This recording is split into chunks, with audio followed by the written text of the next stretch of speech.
en la tarde de hoy, pues tenemos el privilegio de volver a reunirnos, como decimos en nuestra iglesia, en casa de papá, para adorarle con gozo, en paz, en unión a nuestros hermanos y hermanas, la familia del Señor Jesucristo. Una cordial bienvenida también a los que nos están mirando a través de Facebook Live.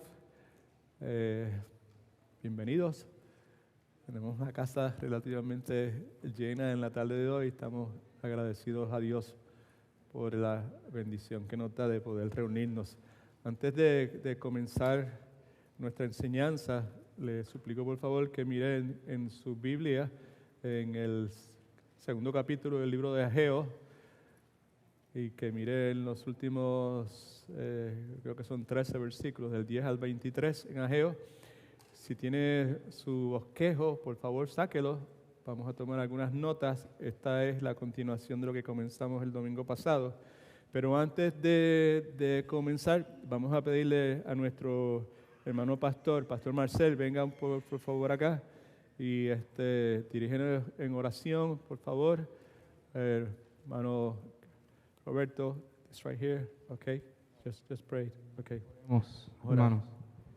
Padre Santo, qué bueno eres y qué privilegio, qué gozo nos da a nosotros en el día de hoy de poder estar reunidos en tu casa. En este momento, nuestro anhelo es que a través de la palabra, que el Espíritu Santo nos ministre como lo ha sido haciendo en las últimas 2 semanas.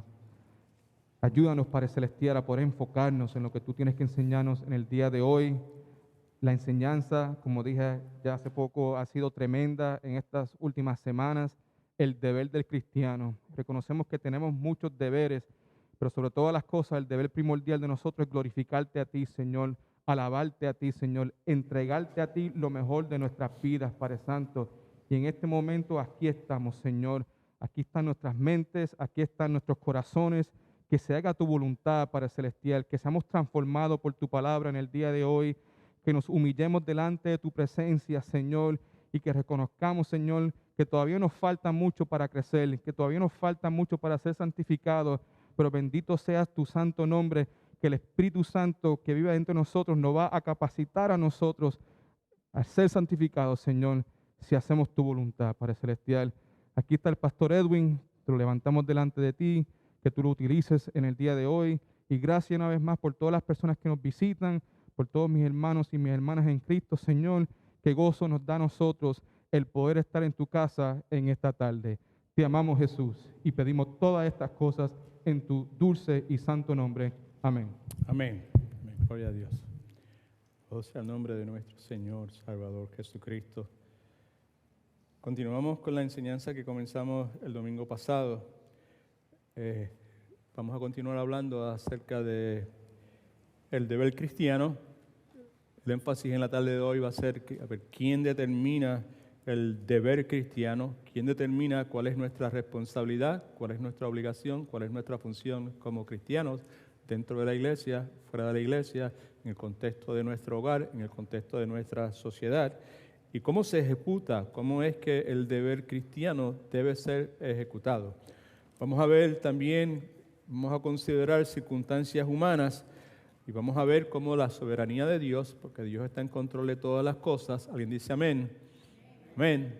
Dios está en control de todas las cosas. Vamos a ver cómo la soberanía de Dios y la responsabilidad humana se relacionan entre sí en la vida del creyente. Y vamos a ver también acerca de unos cambios drásticos que normalmente ocurren en la vida de los creyentes. Y hay 3 verdades básicas, fundamentales, que nosotros precisamos tener presentes, recordar, para poder entonces pues cumplir con ese deber cristiano, con nuestra responsabilidad, con nuestra obligación, con nuestra función. La vez pasada hicimos varios señalamientos profundos y uno de ellos es el siguiente. En su soberanía, uno de los atributos de Dios, de las características de Dios, en su soberanía Dios se reserva para sí mismo, para Él, el derecho de tomar la iniciativa en su relación, en su interacción con seres humanos. Puesto de otra forma, Dios se reserva el derecho a entrar en mi vida sin preguntar. La idea de que yo tengo que invitar a Dios para que entre a mi vida no encaja necesariamente con lo que la Escritura dice.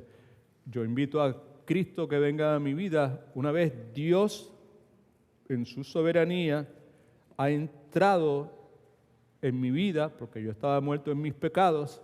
Dios entró a mi vida sin preguntar, sin tocar. Dios entró a mi vida sin explicar nada.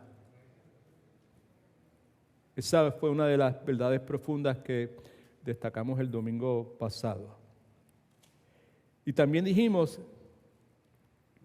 que Dios lo hace no solamente en el momento de nuestra salvación, sino durante la jornada que usted y yo tenemos en este lado de la eternidad, luego de haber recibido el nuevo nacimiento de parte de Dios.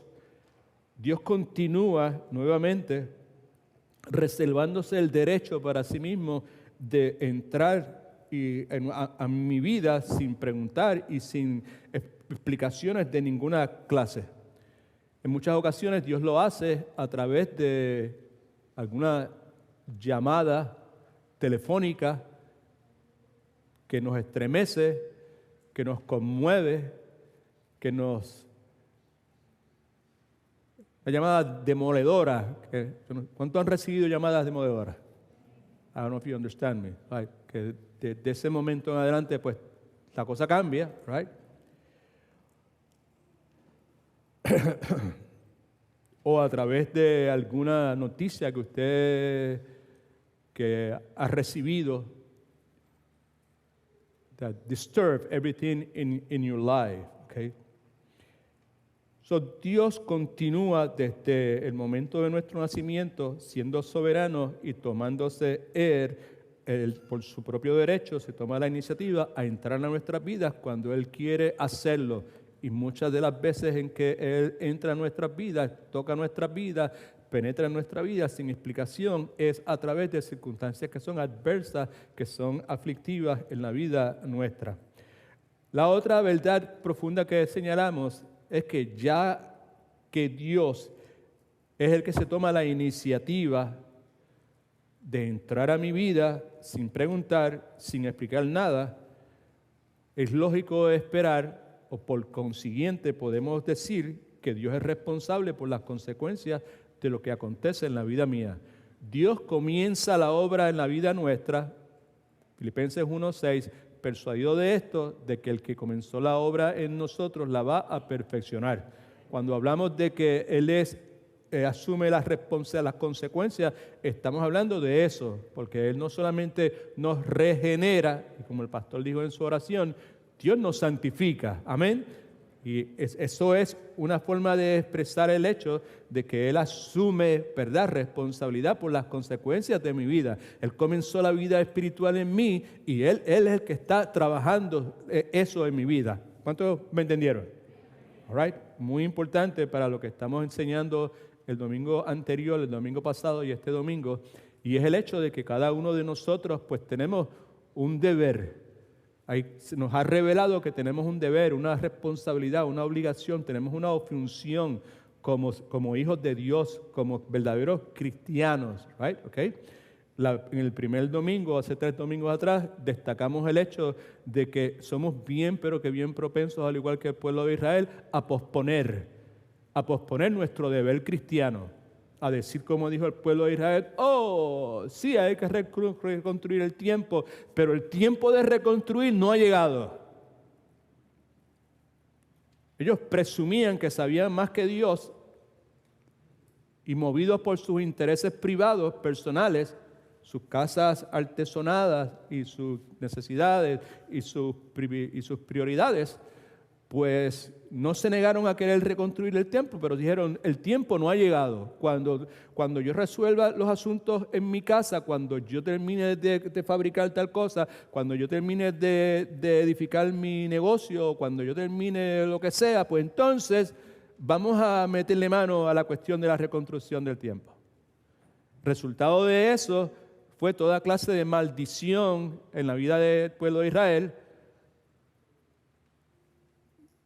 Su agricultura se fue por el piso, su economía se fue por el piso y cuando trabajaban, el dinero que se echaban en el bolsillo se les desaparecía. ¿Cuántos se acuerdan de? We talk about that, right? ¿Sabe? Detenidamente, ¿verdad? ¿Sabe? Y la razón por la cual sucedía eso fue porque ellos no estaban asumiendo su deber cristiano. Y concluimos con la reivindicación del deber cristiano, que la implicación es de elevar, llevar al lugar que le corresponde, ¿verdad? Ese deber que nosotros tenemos, colocarlo en el lugar que le corresponde, darle la prioridad que le corresponde, y es la número uno en nuestra vida. Nuestro servicio al Señor, cumplir con lo que Dios me ha llamado a hacer. Somos hechura suya, creados en Cristo Jesús para buenas obras que Dios preparó de antemano. Deber cristiano, obligación cristiana, responsabilidad, función que Dios preparó de antemano para que yo anduviese en ella. En el libro de Ageo, vemos que Ageo le ha comunicado al pueblo que las maldiciones que han caído sobre el pueblo desde que comenzaron a ser negligentes con el asunto de la reconstrucción del templo, todas esas maldiciones que han caído en la vida de ellos han sido castigo de parte de Dios por la indolencia de ellos al no darle prioridad a las cosas de Dios. El problema que presentaba la situación en el libro de Ageo es que este pueblo, sí, sabían de Dios, iban al templo, cumplían con todos los rituales, todos los formalismos externos en el templo, pero el corazón de ellos estaba en otro lugar. Amén. En las prioridades de ellos, right?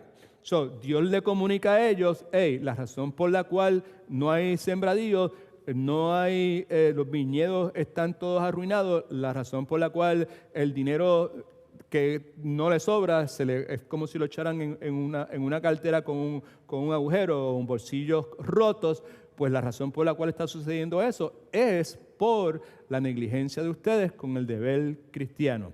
Ahora, la segunda parte del libro de Ageo añade lo siguiente: ahora que el pueblo se ha arrepentido y que vigorosamente trabajan en la reconstrucción del templo, Dios derrama bendición sobre ellos nuevamente. A pesar de que ha habido toda clase de circunstancias conflictivas, circunstancias y cambios drásticos, el pueblo se determinó a cumplir con su deber cristiano y como resultado de cumplir con su deber cristiano, ahora lo que experimentan en su vida son bendiciones. Y eso fue lo que vimos la vez pasada. Así que ayúdenme por favor, porque aquí lo que cubrimos fue un poquito la vez pasada y vamos a ver hasta dónde llegamos. Con el favor de Dios vamos a terminar.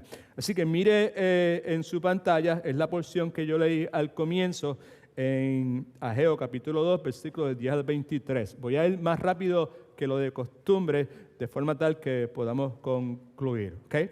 Comienza diciendo en el versículo 10, a los 24 días del 9º mes, eso quiere decir 3 meses después que comenzaron a reconstruir, en el 2º año de Darío, llegó esta palabra de Jehová por medio del profeta Ageo. Lo que llegó a través del profeta Ageo, escuche que es importante, es una instrucción divina en cuanto a cómo el pueblo podía experimentar bendición duradera. No una bendición pasajera, sino una bendición duradera. Versículo 11. Así ha dicho Jehová de los ejércitos. Esto es lo que le dice, esta es la instrucción. Y la instrucción consiste en hacerle 2 preguntas a los sacerdotes. Pregunta ahora a los sacerdotes acerca de la ley. Está hablando de la ley ceremonial. En otras palabras, haz 2 preguntas a estos sacerdotes. Las preguntas que les vas a hacer son preguntas que ellos están preparados para contestar porque están relacionados con algo que es sumamente conocido para ellos, que es el asunto de los rituales en el Antiguo Testamento. Versículo 11 continúa diciendo: y diles lo siguiente. Esta es la primera pregunta. Si alguno lleva carne santificada en la falda de sus ropas, aquí, la falda de sus ropas. I'm sorry. Right, I did. Okay. All right. Si alguien lleva, otra vez, carga comida así, ¿verdad? La falda de su ropa, ¿verdad? Santificada. Y con el velo de ella, de la ropa, no la carne, no es que la carne está tocando otras cosas, es que la ropa en la cual está siendo cargada la carne, ¿ok? Don't miss that, que es sumamente importante. Y con el velo de ella toca el pan o la vianda, el vino o el aceite o cualquier otra comida, cualquier cosa comestible. La pregunta entonces que tenía que hacerle Ageo a los sacerdotes es esta: ¿será santificada? El hecho de que la falda cargaba algo santo, si la falda tocaba algo, esa cosa que es la falda, el borde de la ropa, a eso se refiere, el hecho de que el borde de la ropa tocase algo, eso implicaba que iba a ser santificada. Y los sacerdotes respondieron diciendo, absolutamente que no. Y la razón por la cual la respuesta es no, es importante, muy importante, para ellos y para nosotros en el día de hoy. Es importante porque la limpieza ceremonial no es transferible. La limpieza ceremonial no es transferible. El hecho de que una persona coja una Biblia en la mano, la Biblia es un libro santo, amén. Right? Pine para acá todo el mundo. El hecho de que una persona coja una Biblia en la mano convierte el que la persona tenga la Biblia en la mano a esa persona en alguien santo. That is true. Definitivamente que no. All right? Okay. So, versículo 13. Entonces Ageo continuó: si uno que está impuro por haber tocado un cadáver, impuro quiere decir inmundo, quiere decir contaminado, por haber tocado un cadáver, toca alguna cosa, cualquier cosa que es neutral, cualquier cosa se refiere al pan, a la vianda, al vino, al aceite, a la comida, toca alguna cosa de estas, quedará ella inmunda. Right? Si una persona que está impuro por haber tocado un cadáver, toca el vino, toca la vianda, toca los plátanos, toca lo que se vaya a ofrecer, ¿verdad? Quedará ella inmunda. Y los sacerdotes respondieron, inmunda quedará. ¿Por qué razón quedará inmunda? Pues porque la impureza ceremonial puede ser transmitida. Muy importante. ¿Ok? Now, versículo 14. Y Ageo respondió. Ageo utiliza los dos casos mencionados para presentar su caso. Ageo está como fiscal probando un punto para con el pueblo de Israel, que lo que ellos habían hecho, ellos asumir, ser negligentes con la responsabilidad, la función, el deber de ellos, pues los descualificaba, los contaminaba a ellos para poder hacer la obra del Señor de una forma que a Dios le agradara. Ageo 14 dice, Ageo respondió, así es este pueblo, y como dije la otra vez, este pueblo, no mi pueblo, este pueblo es, así hace este dichoso pueblo, ¿okay? Así hace este pueblo, hay una connotación negativa. Y esta gente que está delante de mí, ¿cómo es que son? Son como la gente que tocan los cadáveres. Esta gente está impura, mi pueblo está impuro, estos que están delante de mí están impuros, dice Jehová. Asimismo, es toda la obra de sus manos, todo su trabajo es impuro, todo lo que tocan es impuro y por eso no pueden recibir bendición de Dios, por eso las cosechas se le arruinan, por eso los viñedos no producen, por eso el dinero no le alcanza para nada. Su impureza, como dijimos la vez pasada, resulta de su negligencia en la reconstrucción del tiempo, ¿ok? La negligencia fue provocada, como vimos la vez pasada también, por la cobardía, por el egoísmo, porque ellos estaban enfocados en las cosas de ellos, en los planes de ellos y en las prioridades de ellos, y sobre todo por la presunción, por ponerse a presumir. Y al presumir, nosotros estamos tomando unas prerrogativas que no nos corresponden a nosotros, que le corresponden solamente a Dios. All right? So, estaban presumiendo, no es el tiempo todavía. Sí hay que construir el templo, sí hay que hacer esto, pero todavía no. Cuando llegue el tiempo y nosotros vamos a determinar cuándo sea el tiempo de hacerlo. Cuando las circunstancias nuestras estén bien y todo se acomode y todo se alinee, entonces vamos a meterle mano a la cuestión de la reconstrucción del tiempo. Y el resultado de eso, pues fue todas las maldiciones que habían experimentado en su vida. ¿Ok? Pero no solamente eso, también dice en el versículo 14, y todo lo que aquí se refiere a el santuario, ¿verdad? El altar que había sido construido cuando ellos regresaron del exilio. Y el punto importante para recordar es que ellos pensaban que la santidad del altar se extendería a sus ofrendas. Right? Como si yo pensara que este púlpito de madera, esto es algo santo, es que yo pensara de que esto es algo santo y si yo me paro, yo soy un sinvergüenza, soy un inmoral, soy un inconverso, soy o lo que sea, ¿verdad? ¿Sabes?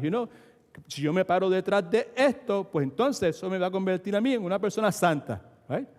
Which is, obviamente, definitivamente incorrecto.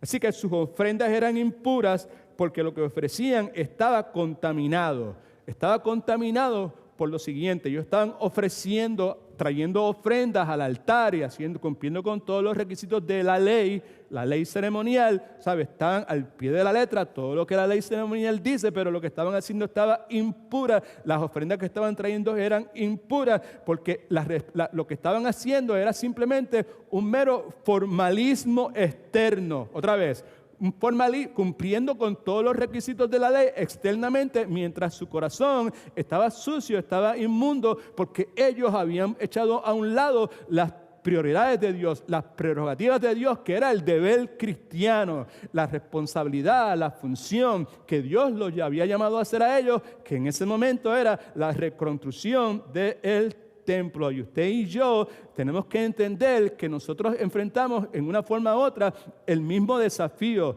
el mismo dilema. Si lo que vamos a ofrecerle a nuestro Dios es una realidad espiritual, si la alabanza que se hizo en este momento aquí es una realidad espiritual, si los que estaban tocando los instrumentos aquí, lo que estaban ofreciéndole a Dios era una realidad espiritual que salía de un corazón que estaba enfocado, que estaba centrado en darle gloria a Dios, un corazón que lo que quiere es Cristo, y cuando estaban cantando lo que estaban cantando aquí, dame a Cristo, dame a Cristo, dame a Cristo.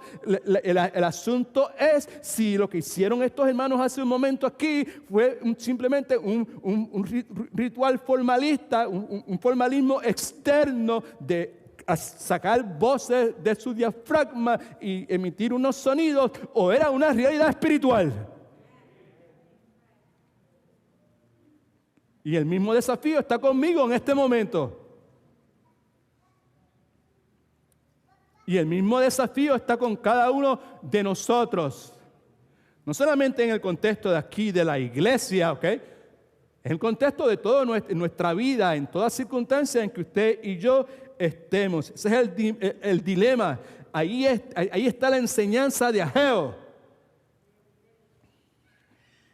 Versículo 15.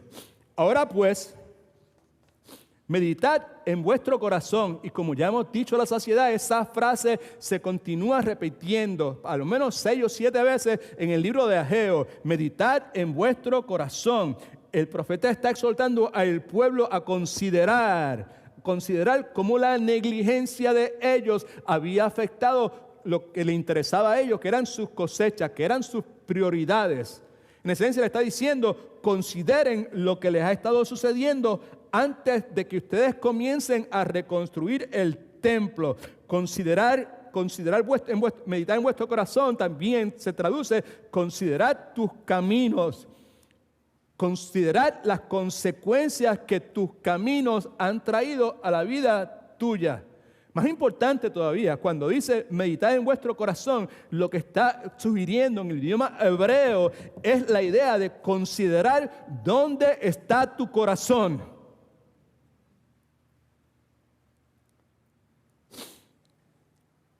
Así que la pregunta otra vez, o la expresión es: ahora pues meditad en vuestro corazón.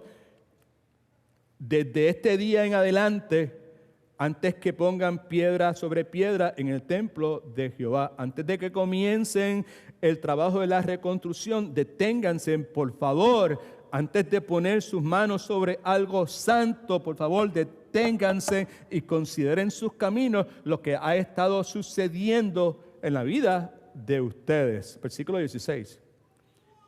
Esto es continuación de lo que se ha estado expresando.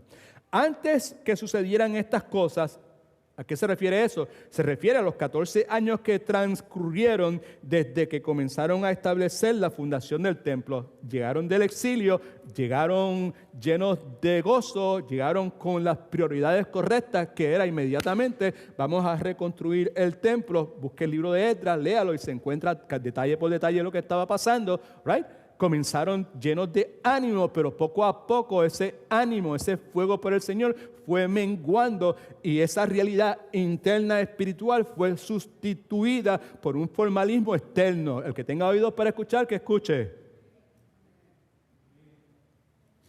Antes de que sucedieran estas cosas, esos 14 años, venían, esto es lo que ellos hacían, venían, está hablando del pueblo, esto es lo que el pueblo hacía, venían al montón de 20 efas y solo había 10. ¿Qué quiere decir eso?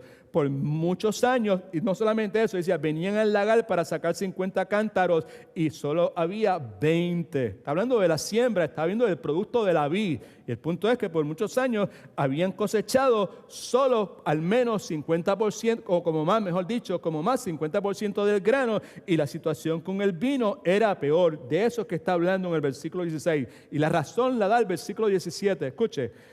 Os herí con el viento sofocante, con tizoncillo y con granizo en toda la obra de vuestras manos, pero no os convertisteis de mí a mí, mejor dicho, dice Jehová.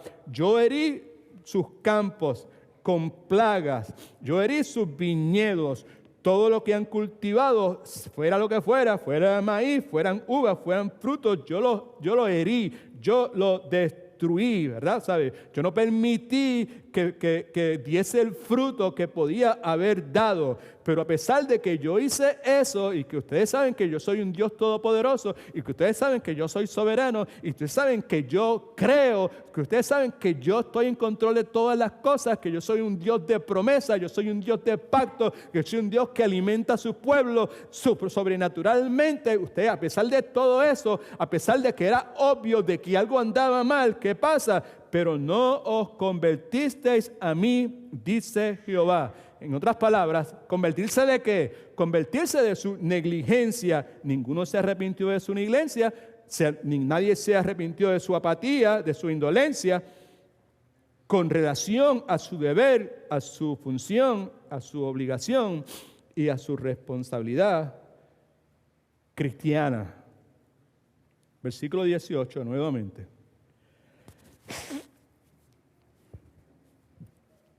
¿Ve la frase cómo se repite? Meditad en vuestro corazón, deteneos a considerar, reflexionen en cuanto a dónde está vuestro corazón. Aquí la frase lo que implica es eso. Detente, reflexiona, considera, ¿dónde está tu corazón? ¿Dónde está tu corazón? Tu corazón es lo que tú anhelas. ¿Qué es lo que donde tú estás pensando, lo que tú estás anhelando que llegue? Los niños, de cierta edad, ¿verdad? ¿Sabe?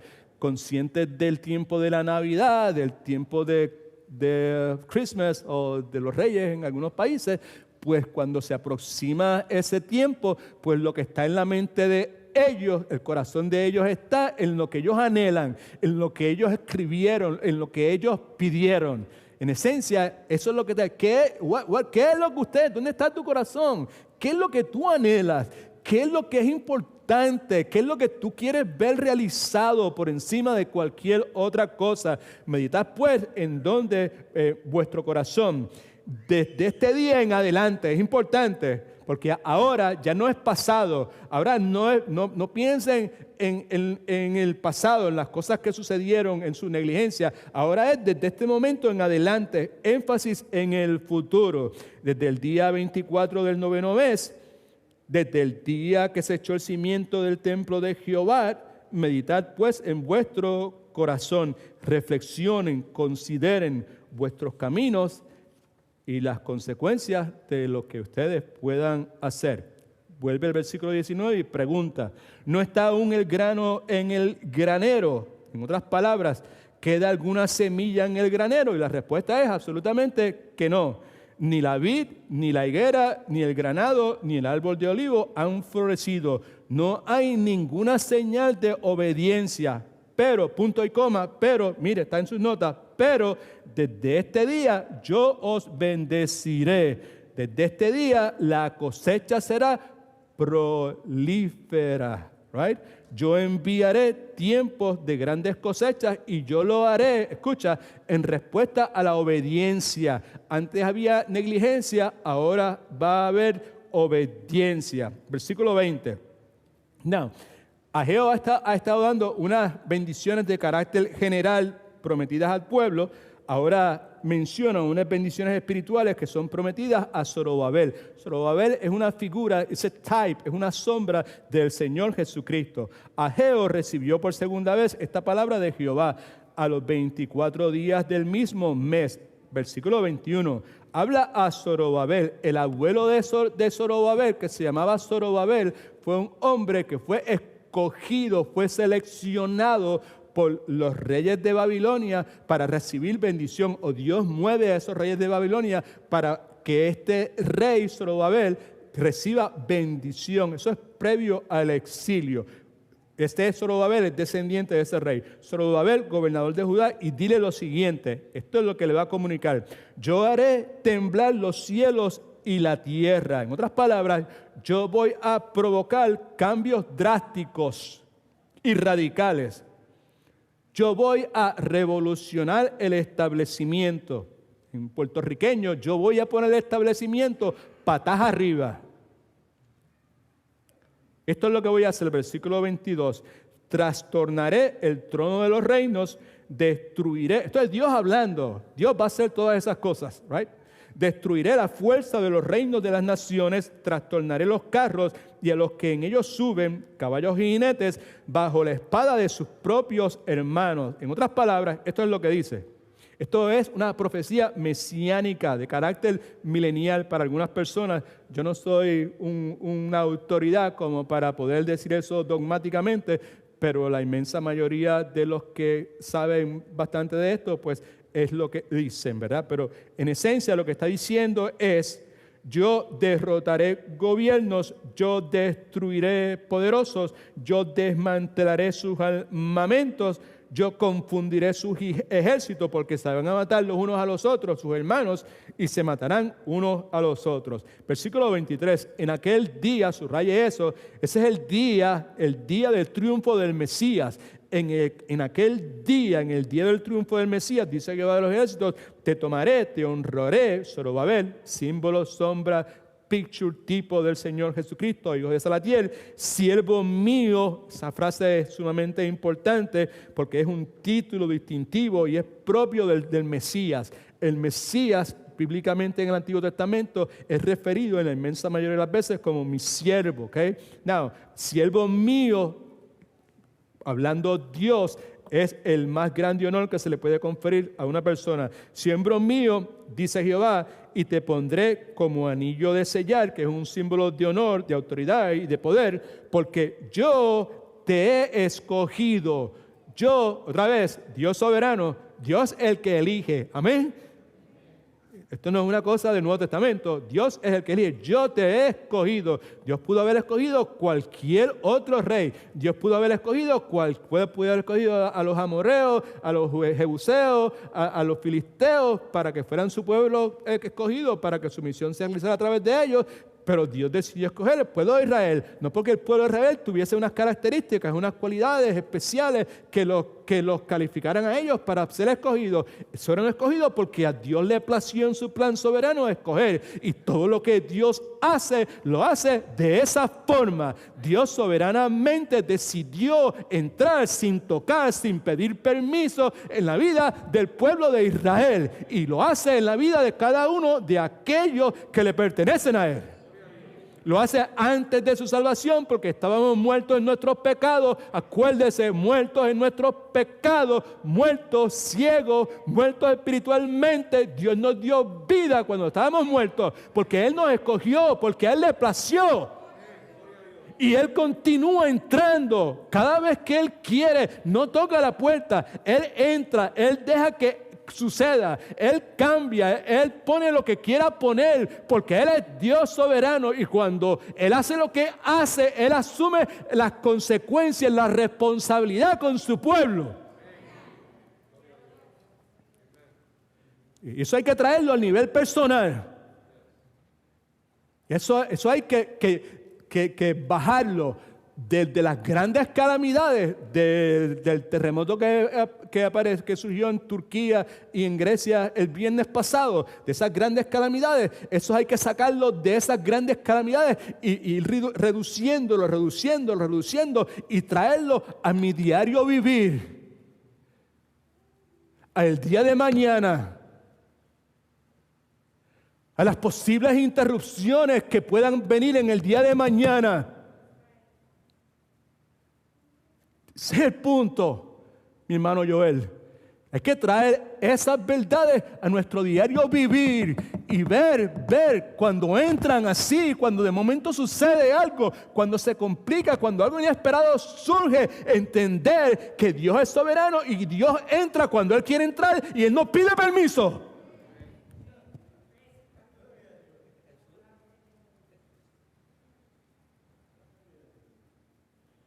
Porque yo os he escogido. No, el yo he escogido, ahí yo me puedo quedar hasta la semana que viene. Porque esa parte me encanta. Yo os he escogido. Porque eso aplica a cada uno de nosotros, los que somos de Cristo.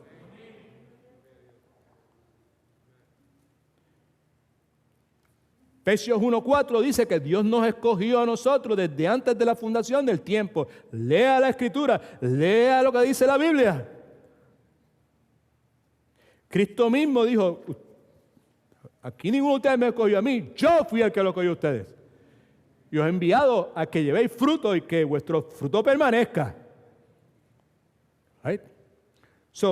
Hay 3 puntos que son bien simples, esto va a ser bien rápido, familia. Lo primero que quiero que veamos, cuál es el título, es Deber cristiano, circunstancias humanas y cambios drásticos y radicales. ¿Okay? Cada uno de nosotros tenemos un deber cristiano. Diga amén, como dice el pastor Marcel, diga amén si usted tiene un deber cristiano. Amén. Gloria a Dios. Right. Pues sí, todos tenemos un deber cristiano, una responsabilidad, una función. Somos parte de un cuerpo. Tenemos una función y tenemos una obligación, algo que se espera de nosotros. Firmamos un compromiso, hicimos un pacto con Dios y tenemos una obligación de cumplir la parte nuestra del pacto. Hay un deber cristiano y lo que queremos ver es quién determina cuál es mi deber. Porque mire para acá todo el mundo, por favor, mire para acá, porque yo no quiero entrar en cosas contemporáneas del día de hoy, de noviembre 1, 2 y 3 del año 2020 y lo que está aconteciendo en nuestro país, y yo no voy a tocar nada de eso directamente, pero indirectamente, claro que sí. La pregunta entonces es, ¿quién determina el deber cristiano? ¿Quién determina cuál es la responsabilidad mía? ¿Qué es lo que como cristiano, cuál es mi deber? ¿Cuál es mi obligación? ¿Cuál es mi función? ¿Cuál es mi responsabilidad? ¿Qué se supone que yo haga y qué se supone que yo no haga? ¿Y cómo se ejecuta ese deber cristiano? Versículo 11 dice, así ha dicho Jehová de los ejércitos, pregunta, ¿a quién? A los sacerdotes, ¿acerca de qué? Acerca de la ley. 2 preguntas, como dijimos ya, que hace Ageo, que implican cosas importantes en cuanto a nuestro deber cristiano. Todo tiene que ver con el deber cristiano, hermana Dunia, es con el deber cristiano. Lo primero que tenemos, escriba esto por favor, el asunto del deber cristiano es determinado por la autoridad divina. Okay. El deber mío, lo que yo hago, lo que como iglesia hacemos, lo que como iglesia no hacemos, es determinado por la autoridad divina. Por eso dice, pregunta a los sacerdotes acerca de la ley, aunque la ley aquí, como ya he dicho varias veces, se refiere a la institución ceremonial incluida en el Código Levítico, a eso es que está hablando. Escuche por favor, que es 1,000 millones de veces más importante. Alabado Cristo, présteme atención, se lo suplico, se lo ruego por favor. Existe una ley moral que fue divinamente inspirada y que tiene un significado 1,000 millones de veces más importante que cualquier ley ceremonial que puedas encontrar en la palabra de Dios. ¿Por qué es 1,000 millones de veces más importante? Ustedes siempre son tan exagerados cuando dicen algunas cosas. Pero con esta parte, pues sí, hay que ser hiperbólico, exagerado. La ley moral de Dios que gobierna, ¿por qué es más importante? Pues porque la ley moral de Dios que gobierna todas las relaciones humanas aquí, en otros lugares, ahora y para siempre. La ley moral de Dios gobierna todas las relaciones humanas.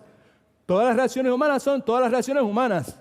La ley moral de Dios gobierna todas las relaciones humanas.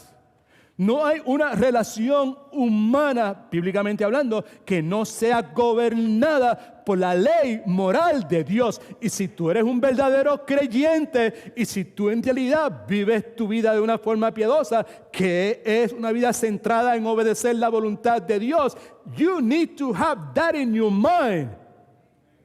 Que la ley moral de Dios gobierna todas las relaciones humanas aquí, en todos los lugares, por ahora y para siempre.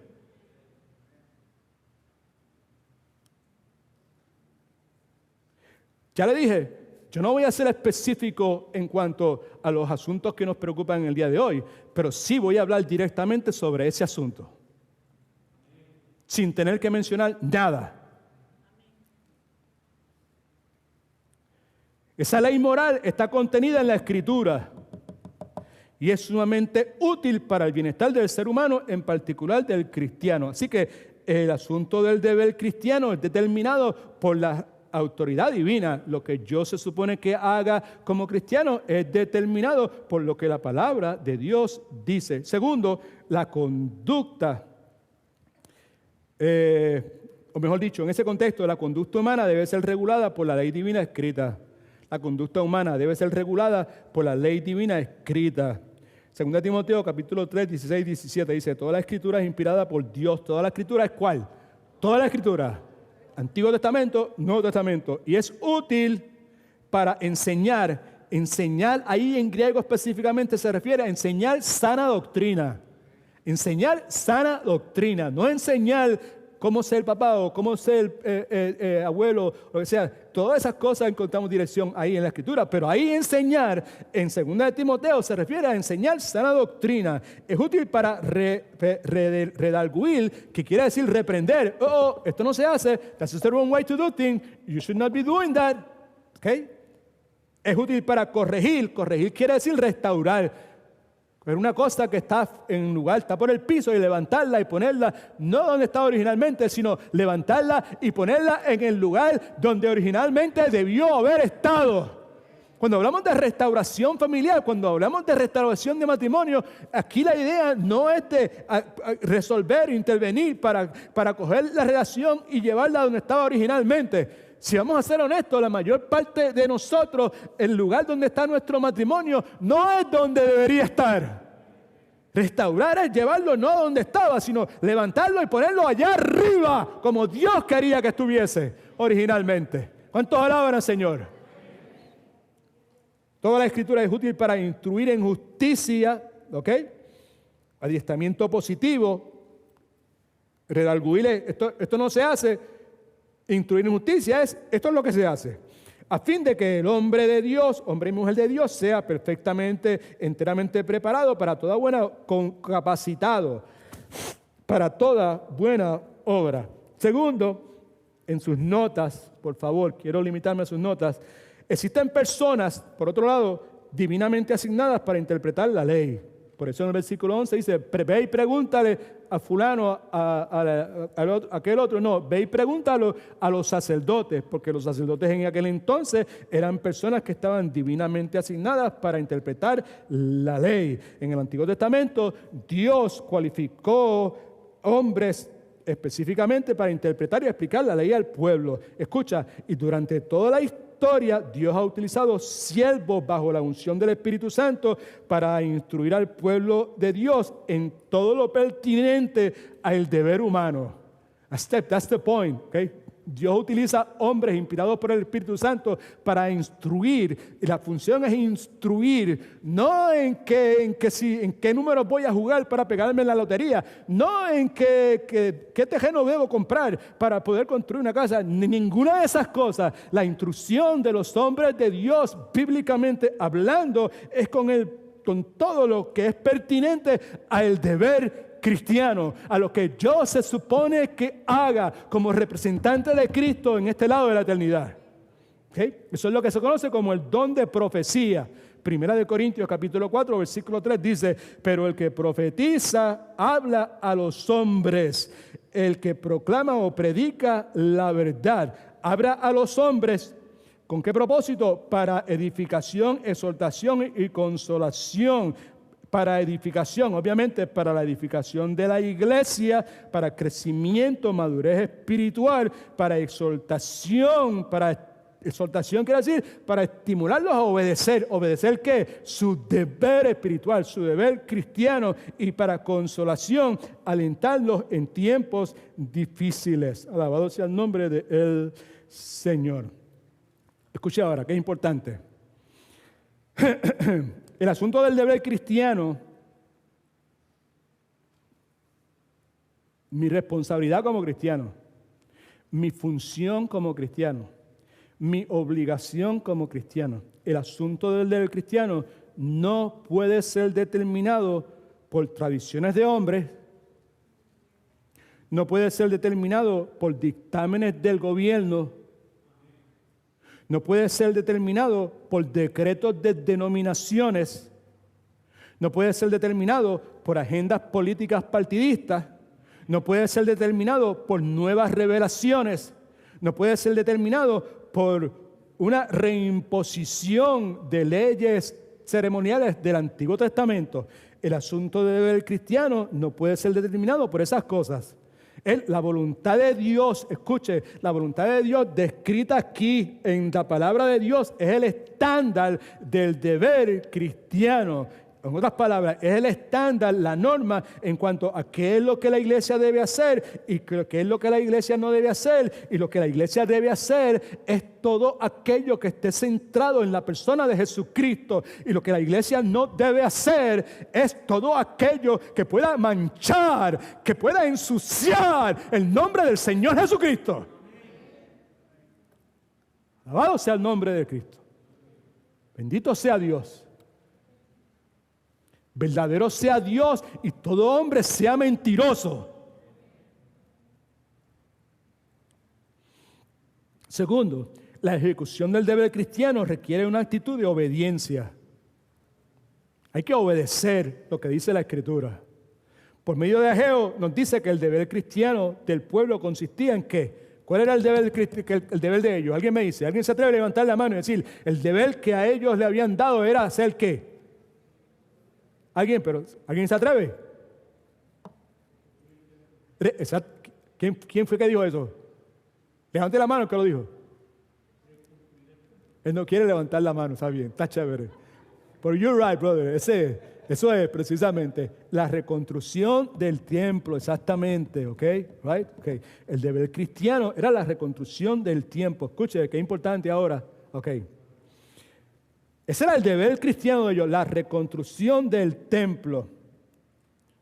Pero lo que vemos aquí es que la reconstrucción del templo, escucha, no consistía solamente en poner una piedra por encima de otra piedra.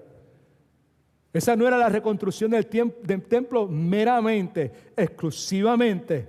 La reconstrucción del templo sí requería poner una piedra encima de otra piedra, pero exigía, demandaba del que estaba poniendo una piedra por encima de otra piedra, requería una consagración total, requería una actitud de obediencia y santidad, right? Requería vivir para darle gloria a Dios, y como hemos dicho varias veces, requería el querer más y más de Cristo. Yo quiero más de Cristo en mi vida, que Cristo sea todo en mi vida, mi todo, en todo momento. O sea que no era reconstruir el templo, no era simplemente ponerlas, en otras palabras, no era simplemente un formalismo externo. No era simplemente el venir y predicar un mensaje de 4 puntos aquí. No era simplemente el venir y pararme aquí y cantar 4 canciones cuando mi realidad espiritual está por el piso.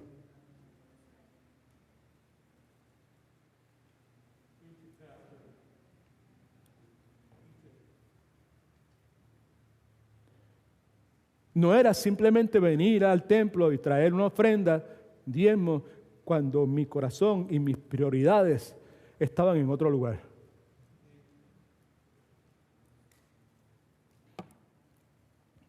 Versículo 12 dice, supongamos que un hombre lleva carne consagrada envuelta en la capa y con el borde de la capa toca pan, guiso, vino, aceite y cualquier otra comida, ¿quedará por eso consagrada la comida? La respuesta es no. ¿Por qué razón? Ya lo dijimos, porque el ritualismo, el formalismo sin consagración, sin santidad espiritual y moral, carece de valor. Así que aquí lo primero aquí es la consagración espiritual y moral de la persona, previo al formalismo, previo al ritual. No es que una cosa no se haga, ¿ok? Pero lo que importante es que hay que poner, como hemos dicho tantas veces, hay que poner los caballos al frente de la carreta. Alabado sea el nombre del Señor.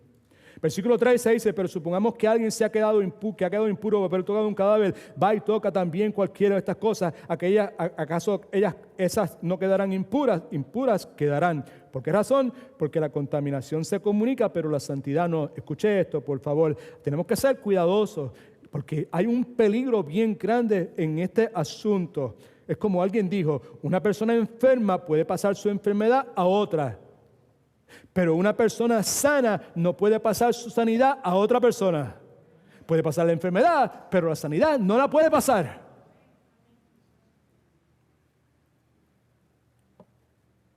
Hay 2 verdades claves a considerar. Una actitud de obediencia es de trascendental importancia cuando se ejecuta el deber cristiano. ¿Ok? Una actitud de obediencia acá adentro es de trascendental o importancia cuando se ejecuta el deber cristiano. Y precisamos cuidarnos del ritualismo o el formalismo. Primera de Samuel, capítulo 15, versículo 22, tremendo pasaje bíblico. Mejor es obedecer. Dios desea obediencia de corazón por encima de rituales. Mejor es obedecer que sacrificar. Prestar atención, obedecer es mejor que la grasa de los carneros. Y lo que está hablando es del ritualismo y el formalismo. La obediencia está por encima, es primero. Prestar atención es prestarle atención con el propósito de obedecer, de poner en práctica. Alabado sea el nombre del Señor. Y el otro punto es que es más fácil transmitir lo malo que lo bueno. Más fácil transmitir lo malo que lo bueno. La palabra de Dios, esto es lo que dice. No se engañen. Particularmente nosotros, los que llevamos mucho tiempo en los caminos del Señor, no se engañen porque las malas compañías corrompen el carácter. Doña Chila, que ustedes ya conocen, que era mi abuelita, decía, dime con quién andas y te diré quién eres. Los que se acuestan con perros amanecen con pulgas. Las espinas crecen sin ser cultivadas, pero las rosas no crecen así, hay que cultivarlas. Y cualquier refrán, por más bonito que sea, carece de importancia al ser comparado con lo que dice la palabra de Dios. La palabra de Dios dice, el que se cree que esté firme, mire que no caiga. All right? Eso con relación a eso. Segundo punto, la soberanía de Dios y la responsabilidad humana en relación a las circunstancias del hombre. Versículos del 15 al 19. No tenemos tiempo, pero sumamente significativo que en 3 ocasiones en esta porción bíblica, no en todos los 2 capítulos, porque los 2 capítulos son como 6 o 7 veces, pero en esta porción, estos 10 versos que leímos, se repite esta frase: meditad en vuestro corazón, meditad en vuestro corazón. ¿Meditar en qué? Ya lo dijimos, en las circunstancias y en las condiciones actuales y en las consecuencias que han tenido mis decisiones. 3 cosas que debemos considerar en esta tarde, por favor. Primero, las circunstancias humanas están bajo el control de Dios. Las circunstancias humanas están bajo el control de Dios. Las circunstancias humanas están bajo el control de Dios. Sea mi humana, ser humano individual, me, myself, yo mismo. Mis circunstancias humanas están bajo el control de Dios. Mis circunstancias familiares están bajo el control de Dios. Mis circunstancias como iglesia están bajo el control de Dios. Las circunstancias como país están bajo el control de Dios.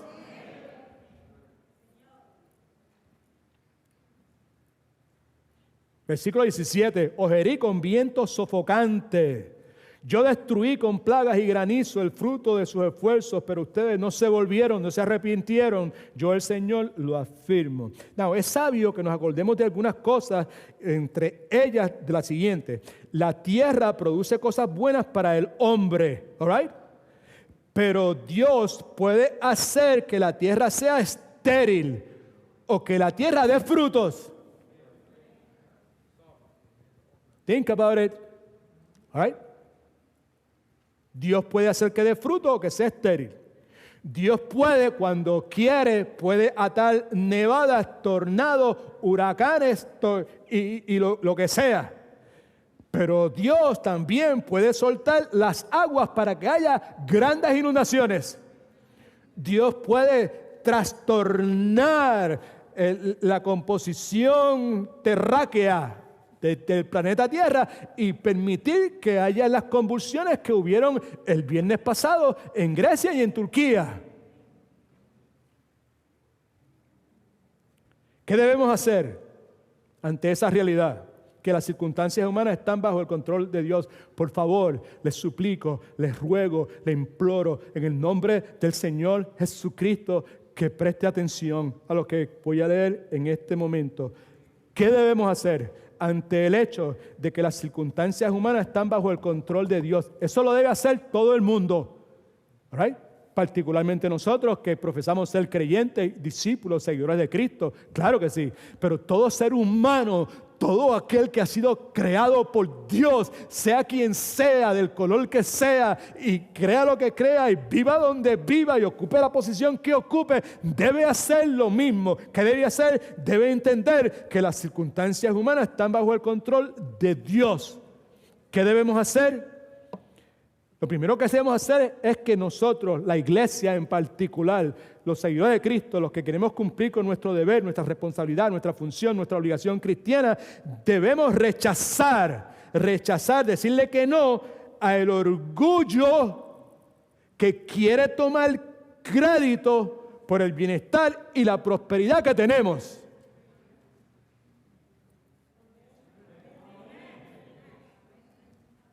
That's what we're called to do. We are called to decirle que no, rechazar al orgullo, a la vanagloria de querer tomar crédito. Fui yo, es por mí que pasa esto, es por mí que esto fue creado, es por mí que tal cosa. Soy yo y gracias a mí, si no fuera por mí. Rechazar el orgullo de querer tomar crédito por el bienestar y la prosperidad que tenemos. Como decimos en nuestra iglesia, ojo al pillo. El pillo no es un individuo en particular, el pillo es ese que vino ¿a qué? Vino a robar, a matar y a destruir. Ojo al pillo. Que el pillo no viene vestido de pillo. Listen to me. El pillo no viene vestido de pillo. El pillo viene vestido de alguien buena gente. Satanás no viene con cuernos y con caras feas. Eso es Hollywood. Satanás viene vestido de ángel, viene hablando palabras bíblicas. Segundo punto, En ocasiones Dios regula las circunstancias humanas de acuerdo a la conducta moral del hombre. En ocasiones, no siempre, Dios regula, está ahí en la pantalla, las circunstancias humanas de acuerdo a la conducta moral del hombre. Pero desde este día yo os bendeciré. ¿Por qué eso? Desde este día, desde ahora que están obedeciendo, como están en obediencia y están haciendo lo que supuestamente debían hacer, cumplir con su deber cristiano, yo os bendeciré. En otras palabras, en consecuencia de su negligencia hacia la reconstrucción del templo, ellos experimentaron adversidad y aflicción, plaga, granizo, viento sofocante y todas esas cosas que mencionamos. Pero ahora que comenzaron a hacer lo correcto, escucha que es importante, desde este día yo os bendeciré. Punto. El hecho de que en ocasiones las circunstancias del hombre son reguladas de acuerdo a su obediencia o desobediencia. Ok, otra vez. Mire, pay attention, please. El hecho de que en ocasiones, no siempre, pero en ocasiones, las circunstancias del hombre, lo que pasa en mi vida, mi circunstancia familiar, individual, como matrimonio, como país, como nación, en ocasiones, las circunstancias del hombre son reguladas de acuerdo a su obediencia o desobediencia, eso lo enseña la Escritura. Ese hecho sugiere, ¿qué sugiere? Sugiere algo para, como decimos tantas y tantas veces, hermanos, hermana Gladys, lo hemos repetido a la saciedad. Creo que hasta tatuajes tenemos algunos de nosotros con eso, que el problema de este país, de esta cultura, de la iglesia evangélica aquí en los Estados Unidos, el problema no es que la iglesia evangélica no pueda discernir.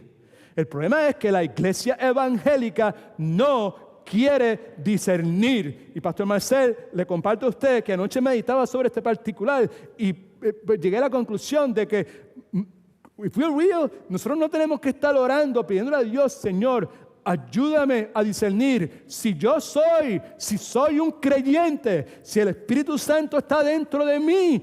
Yo no tengo que orar de esa forma, porque el que lo sabe todo, el que es sabiduría misma, vive dentro de mí. Right? Y todo lo que yo necesito para discernir, ya lo tengo. Tengo el Espíritu Santo y tengo la revelación de Dios.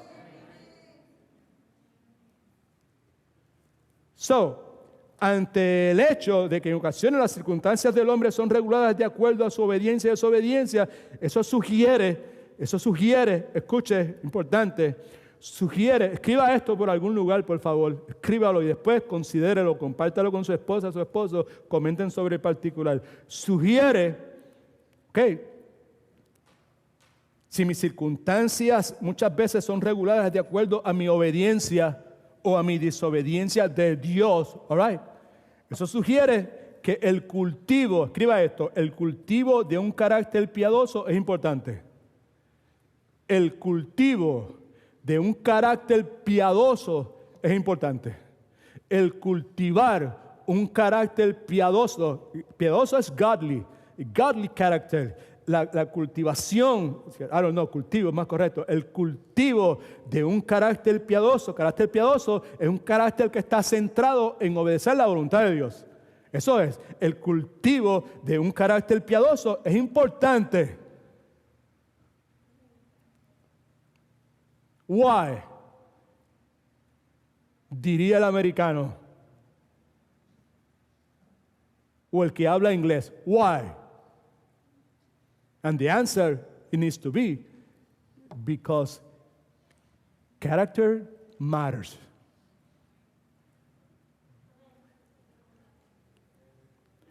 Primera de Timoteo, capítulo 4, versículo 8. Pues aunque el ejercicio físico sirve para algo, los 45 minutos a la hora que estoy caminando diariamente, gracias a Dios, Señor, te alabo, gracias por la salud que me da para poder hacer eso, vale de algo. La piedad, lo que está pasando dentro de mí, es útil para todo, es provechosa para todo y para todos. No solamente para mí, sino para todos, los que viven conmigo, los que están a mi alrededor. La piedad es útil para todos porque tiene promesas de vida para el presente y para el futuro, en este lado de la eternidad y en el otro lado de la eternidad. En el próximo, en el otro lado. Punto número 3. La relación entre Dios y nuestras circunstancias merece una profunda consideración y estudio. La relación entre Dios y mis circunstancias merece una profunda consideración, estudio. Versículo 18, meditad pues en vuestro corazón desde hoy en adelante. Eclesiastés capítulo 7, versículo 14, desde el momento en que tuvimos que encerrarnos en nuestras casas debido al dichoso COVID-19 y toda la mala información, all the misinformation y toda la locura y todas las cosas que decían y que no decían, y vivíamos en este estado de incertidumbre sin saber qué en realidad es lo que estaba pasando, y todavía estamos en la misma circunstancia. Desde ese momento en adelante, desde que empezamos a comunicarnos, Eclesiastés capítulo 7, versículo 4, ha estado en la boca mía, en la boca del pastor Marcel, en la boca del pastor Willy, en la boca de cada uno de ustedes, cada ha tenido la oportunidad de hablar, de aportar algo. Eclesiastés capítulo 7, versículo 14 dice, en el día del bien, goza del bien, pero en el día de adversidad, reflexiona. Times of prosperity, rejoice. Times of adversity, consider. Cuando te vaya bien, disfruta del bienestar. Pero cuando te vaya mal, ponte a pensar que lo uno y lo otro son cosas de Dios. Así que nuevamente la sugerencia de la palabra de Dios es a meditar, considerar y reflexionar en nuestro corazón. Ahí en sus notas hay un párrafo que está muy encasillado. Vamos a leerlo, dice: Dios está activamente envuelto en todo lo que acontece en este mundo. ¿Está o no está? Definitivamente, activamente envuelto. En este momento está activamente envuelto. Dios está activamente envuelto en todo lo que acontece en este mundo. El bien y el mal no son lo mismo para Dios. No matter. It matters. Para Dios matters. Las cosas buenas que Dios ve las aprueba, las bendice, mientras que las cosas malas que Dios ve las desaprueba y las maldice. Las recompensas juegan un papel importante en el gobierno soberano de nuestro Señor. Lucas 18, 29 al 30 dice, y Cristo le dijo, de cierto les digo que no hay quien haya dejado la casa, padres, hermanos o mujeres, hijos, pero el reino de Dios que no haya de recibir mucho más en este tiempo y en el siglo venidero, la vida eterna. Así que seguir a Cristo de corazón trae recompensas en el tiempo presente, y cuando el reino glorioso del Señor Jesucristo venga, aún más. Pero las verdaderas bendiciones las vamos a recibir. Y lo último, por favor, gracias por su paciencia, por favor. 3 verdades que debemos recordar ante los inevitables cambios drásticos y radicales. Aquí se experimentan cambios drásticos y radicales. Los experimentamos individualmente. Cambios drásticos y radicales. Individualmente. Sea un examen médico que no resulta como pensamos, sea la noticia de un ser querido que está pasando por algo, sea cualquier noticia que recibamos de uno de nuestros hijos,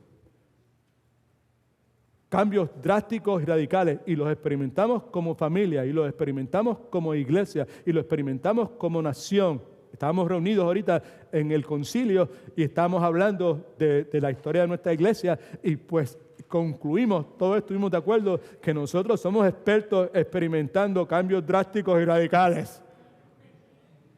¿Sí o no? ¿Ay? Alabado sea el nombre del Señor. Now, 3 cosas simplemente, bien simples. Primeramente, muchas veces estos cambios son terribles. Versículos 21-22 dice, haré temblar los cielos y la tierra, transformaré el trono de los reinos, destruiré la fuerza de los reinos. La realidad es que cada una de esas cosas han sido común en la historia de la humanidad. Sin embargo, en los últimos 100 años probablemente esas cosas se han multiplicado. Y yo no sé si es que se han multiplicado. Lo que yo sí sé es que estamos más conscientes ahora de lo que estábamos anteriormente. Da la impresión que se han multiplicado, pues porque tenemos acceso a través de las distintas plataformas, a través de los medios sociales, y tenemos acceso a todo. En el momento que hubo el terremoto el viernes en Turquía, a los 10 minutos ya todos nosotros sabíamos lo que había pasado. All right? Sí que, pero también podemos decir que eso se ha incrementado. Catástrofes, conflictos son ejemplos vivos de cómo Dios está haciendo temblar la tierra y de cómo ha estado transformando y destruyendo el poder de los reinos del mundo. Mire para acá todo el mundo, mire para acá todo el mundo, todo el mundo, todo el mundo, todo el mundo, todo el mundo, todo el mundo, todo el mundo, todo el mundo, todo el mundo, por favor. Por favor, enfócate en el reino de Dios y su justicia. Todos los reinos del mundo, todos los imperios en la historia de la humanidad han sido destruidos, se han disuelto. Y lo mismo va a suceder con los imperios que hay en este momento. Y nosotros, como verdaderos seguidores de Cristo, nuestro deber cristiano, nuestra responsabilidad cristiana, nuestra función cristiana, nuestra obligación cristiana es estar enfocados en el reino de Dios y su justicia. Alabado sea el nombre del Señor Jesucristo. ¿Ok? Otra cosita que queremos leer aquí. Cambios drásticos y radicales implican la existencia de motivos morales antagónicos. Cuando hay cambios drásticos y radicales es que hay motivos morales, porque la cuestión moral importa. ¿Alright? Hay una ley moral. Esa ley es eterna. La ley ceremonial, eso fue realizada, hay una palabra que no me viene ahora, por Cristo en la cruz del Calvario. La ley jurídica, judicial del Antiguo Testamento, eso fue abolido. Si un hijo desobedece al padre en este momento, el padre no tiene el derecho a apedrearlo y matarlo a pedradas. Claro que no, porque esa ley fue abolida. Pero hay una ley moral que no ha sido abolida, es eterna, aplica para todos los aspectos del ser humano en sus relaciones.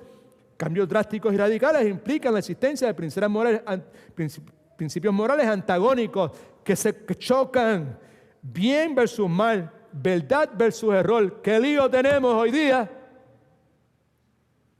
Porque al error se le llama verdad y a la verdad se le llama error. Y nosotros no sabemos cuándo eso está pasando para complicar la cosa. Libertad versus esclavitud, virtud versus depravación. Segundo, Dios está envuelto aún en el más terrible de los cambios. Debido a que Dios está en control de la maldad, Dios está en control de la maldad. Nadie se equivoque, por favor. Dios no es malo, pero Dios está en control de... ¿Alguien dice amén? Right? Él es soberano, Él tiene el sartén agarrado por el mango. O sea, Él no es malo, pero está en control de la maldad. Dios está en control del error, Dios está en control de la opresión. Debido a que Dios está en control de todas esas cosas y que su soberanía puede prevenir esas cosas, si Él quisiera las podía prevenir. Dios no necesitaba que el pueblo de Israel reconstruyese el dichoso templo. Él lo podía hacer si él creó todas las cosas. Pero es correcto inferir que Dios es el autor de los cambios drásticos y radicales. Él los puede prevenir. Él es el autor de los cambios drásticos y radicales. Alabado sea el nombre del Señor. Siendo todopoderoso, Dios puede aniquilar todos los hacedores de maldad, pero Dios permite que estos luchen aún contra los que representan la verdad y la virtud. Dios hace eso.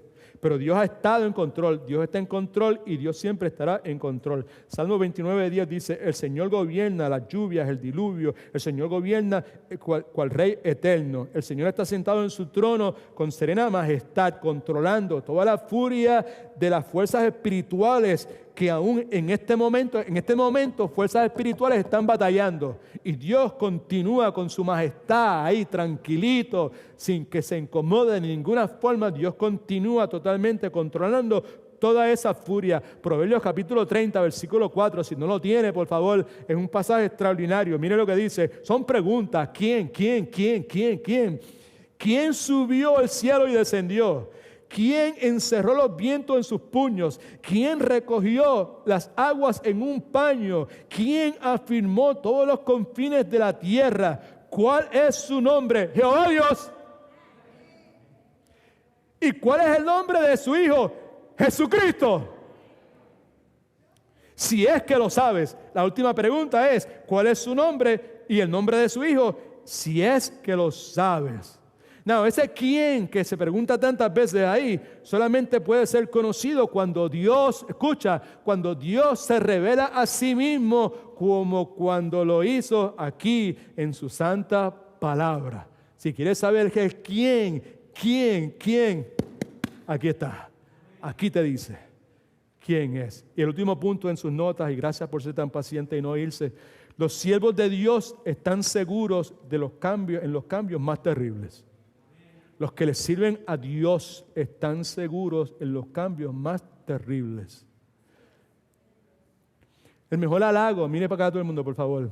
El mejor halago que le pueden dar a usted es que alguien, no para lamer del ojo, alguien genuinamente se refiere a usted como, esa es una sierva de Dios, ese es un siervo de Dios.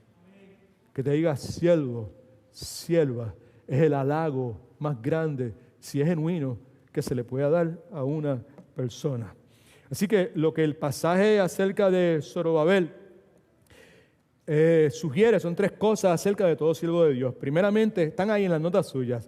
El hombre piadoso ocupará posiciones más altas. Ahora, mire para acá todo el mundo, por favor, porque esto hay que atenderlo, siempre hay que atenderlo. Por favor, cuando decimos posiciones altas, aquí no vamos a dejar que el mundo secular, que el mundo material, que el mundo capitalista, que el mundo socialista, que el mundo político, que el mundo de negocios determine qué son posiciones más altas. Amén. Estas posiciones más altas son definidas por Dios en su santa palabra. Amén. Get that in your mind, porque muchas personas dicen, el hombre piadoso ocupará las posiciones más altas y seguida en su mente, ¡fua! Voy a ser el presidente de esto, voy a ser el director de aquello, voy a tener aquello otro, y necesariamente no es lo que la Escritura enseña. Y no solamente eso, sino que Zorobabel, dice la Escritura, no solamente fue un siervo, sino que fue un siervo escogido. All right? Fue escogido para la reconstrucción del templo y como dije hace un momento, pero vale la pena señalar, el honor más grande que una persona puede tener es ser escogido por Dios para ser su siervo. Para ser su siervo en el reino de Dios. Para ser su siervo en la iglesia del Señor Jesucristo. Ese es el mayor honor que cualquier ser humano pueda tener. Segundo, el hombre piadoso, el hombre que quiere vivir conforme a la voluntad de Dios y que se deja llevar por lo que dice Dios en su palabra, recibirá las más altas distinciones. Ahí a Zorobabel dice, te pondré como anillo de sellar. El anillo indica 2 cosas, indica valor, indica autoridad. Así que el siervo de Dios ha sido investido, fíjese, estamos hablando, obviamente, Zorobabel era un gobernante, ¿verdad? ¿Sabe? Josué era un sacerdote, ¿verdad? Pero siervo de Dios son todos aquellos que han sido llamados por Dios y que responden al llamado de Dios, escucha, y que reivindican, ay, gloria a Dios, reivindican, que cogen el concepto del deber cristiano que está por el piso, a cuando tenga tiempo, cuando me sobre, cuando resuelve con esto y cuando termine de hacer aquello, pues entonces deber cristiano, obligación, responsabilidad y función. Siervo de Dios es aquel que movido por el Espíritu Santo se da cuenta de la belleza y la magnitud y la importancia de ese deber cristiano y lo recoge del piso por donde se ha estado arrastrando y lo eleva a la posición de prominencia y prioridad que debe tener en la vida de todo verdadero siervo de Dios. ¿Ok?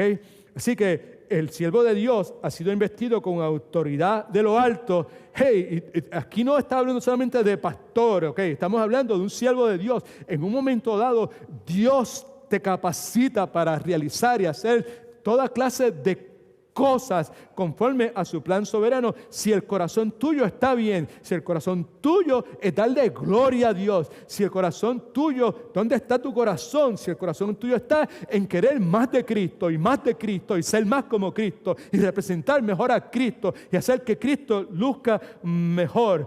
El siervo de Dios ha sido investido con autoridad de lo alto para pelear contra el mar. Cada uno de nosotros hemos sido investidos con autoridad de lo alto para pelear contra el mal y para promover el bien, para pelear contra el mal y para promover el bien en todo momento y en todo lugar. Y la última cosa, el hombre piadoso siempre recibe. ¡Gloria a Dios! Alabado sea el nombre de Dios. El hombre piadoso será siempre, recibirá siempre el cuidado de Dios. Salmo 46:1, Dios es nuestro amparo y nuestra fortaleza, nuestro pronto auxilio en las tribulaciones. Salmo 28:7 dice, Jehová es mi fortaleza y mi escudo, en él confió mi corazón y fui ayudado, por lo que se goza mi corazón, con mi canto lo alabaré. Así, Hebreos 13:6, Así, todo el mundo, lea conmigo. Así que podemos decir,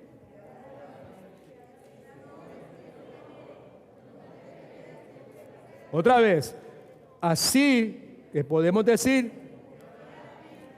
el Señor es mi ayudador, no temeré que me pueda hacer el mal.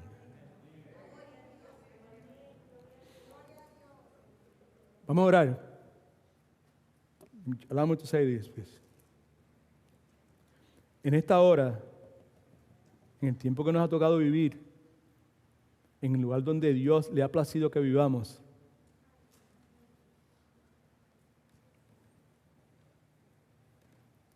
en esta hora,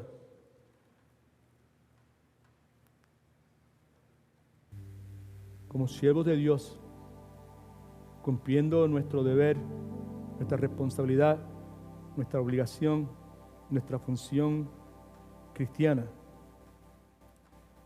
En esta hora nuestro deber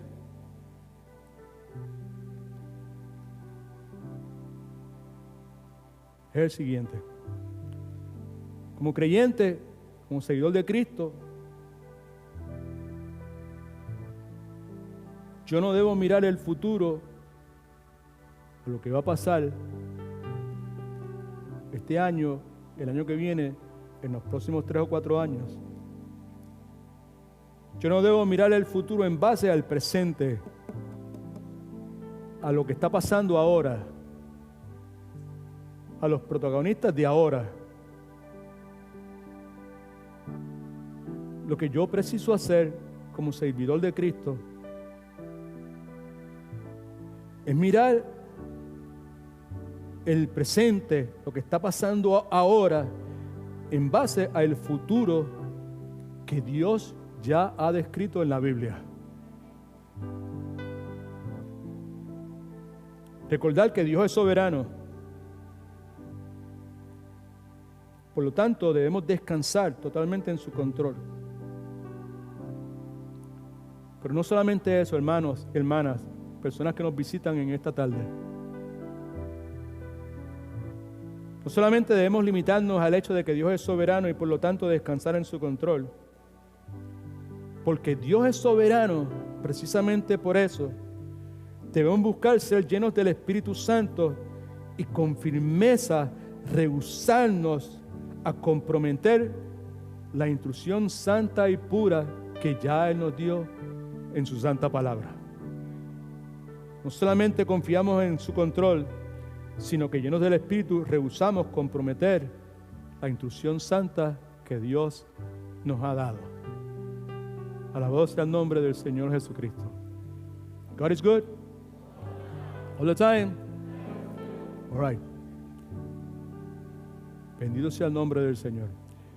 Tenemos algo que comunicarle, Pastor Marcel. Venga rapidito, por favor. Después que el pastor termine de hablar, que es breve, oramos. Dios los bendiga a todos, hermanos. Este es un anuncio breve para comunicarles que ustedes bien saben que nuestro deseo es abrir la iglesia por completo. Amén. De tener todos los ministerios funcionando completamente. Y para poder lograr eso tenemos que hacer varias cosas, trabajos aquí en la iglesia.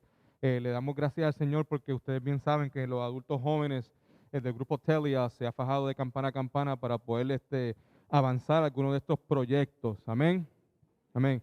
Pero necesitamos más ayuda, ¿ok? Y lo que le quiero en este momento comunicar es que los primeros 3 sábados de noviembre, empezando el sábado que viene, los primeros 3 sábados de noviembre, vamos a tener tiempo de trabajo aquí en la iglesia, ¿ok?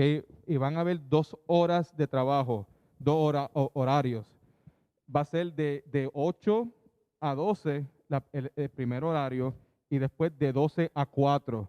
Lo que necesito es que ustedes me dejen saber a mí por texto o el pastor Edwin por texto si estás interesado o interesada en colaborar y ayudarnos a nosotros a poder realizar estos proyectos para poder abrir una vez más nuestra iglesia por completo. Amén.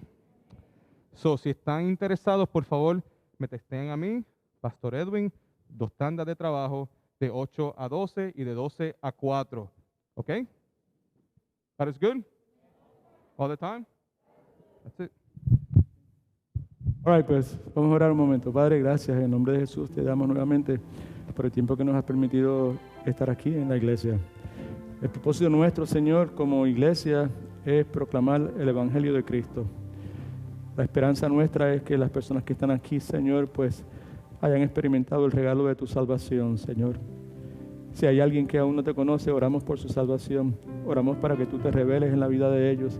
Oramos para que tú hagas lo que hiciste con nosotros, Señor, que nos llevaste a Cristo. Que nadie puede creer en Cristo a menos que tú lo lleves, Señor. Así que en esta hora oramos por ese milagro por encima de todas las cosas. Aquellos que están aquí, que ya te conocen, Señor, oramos, Padre Santo, para que tú, Señor, pues de alguna forma abras los ojos de nuestro entendimiento. Espíritu Santo de Dios, nos traigas confesión de pecado y arrepentimiento, y que por medio de ese arrepentimiento, Señor, pues podamos entender y podamos elevar nuevamente el deber cristiano, nuestra responsabilidad, nuestra función, nuestra obligación como seguidores de Cristo, Señor, y que se convierta ese deber en nuestro deleite, se convierta en lo que dé razón a nuestra existencia, Señor, y que invirtamos el resto de nuestra vida, Señor, pues sirviéndote, Señor, que le huyamos, Señor, a los formalismos externos, que busquemos una realidad interna, espiritual, que sea genuina, que sea pura, Padre Santo. Y que con tu capacidad y con tu poder y por medio de tu Espíritu, Señor, podamos mantenernos firmes, Señor, y en ningún momento y bajo ninguna circunstancia comprometer la instrucción clara que tú nos has dado. Aquí estamos para servirte a ti, Señor Jesucristo, para seguir tu ejemplo, ser siervos, aprender de ti, con la esperanza de ser como tú. Tú nos invitaste a venir, tú dijiste, venid a mí todos los que están trabajados y cargados, y yo haré descansar. Y luego dijiste, aprended de mí, que soy humilde y manso de corazón. Ese es el anhelo nuestro como iglesia, una iglesia que esté compuesta de gente humilde y mansa de corazón. En el nombre de Cristo oramos, dirigidos por el Espíritu Santo, para la gloria de nuestro Padre Celestial. Amén. Señor les bendiga. La paz de Dios vaya con todos ustedes.